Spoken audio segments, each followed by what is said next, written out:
সাবধান, অম্বুবাচীর সময়ে যে কাজ করা উচিত নয়।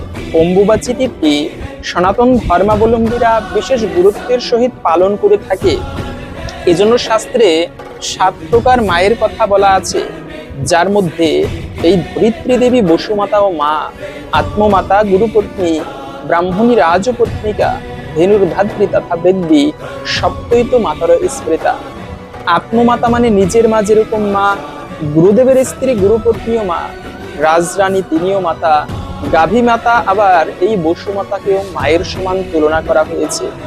তো সেই বসুমাতা শাস্ত্র অনুযায়ী বছরে একবার ঋতুমতী হয় এবং সেই সময়টাকে অম্বুবাচী বলা হয়।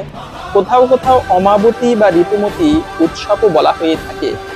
অম্বু মানে জল, বাচী মানে বৃদ্ধি, মানে গ্রীষ্মের প্রখর তাপের পরে আষাঢ় মাসে আসে এই অম্বুবাচী তিথি, জলের বৃদ্ধি হয়। এজন্য ওই মায়েরা যেরকম ঋতুমতী হবার পরে সন্তান ধারণের উপযুক্ত সময়, ঠিক তেমনি বসুমাতাও ঋতুমতী হবার পরে বৃক্ষ আদি রোপণ করার জন্য উপযুক্ত সময়। এজন্য এই অম্বুবাচীর সময়টা বিশেষ গুরুত্বের সহিত পালন করে ভক্তরা। বিশেষ করে শাক্তমতীয় একটি লোকাচার হচ্ছে এই অম্বুবাচী।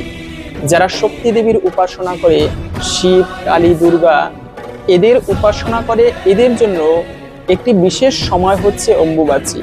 তো এই সময়ে যে কাজগুলো করা উচিত নয়, এই সময় ভূমি কর্ষণ করতে নেই, মাটি আদি খোঁড়া উচিত নয়।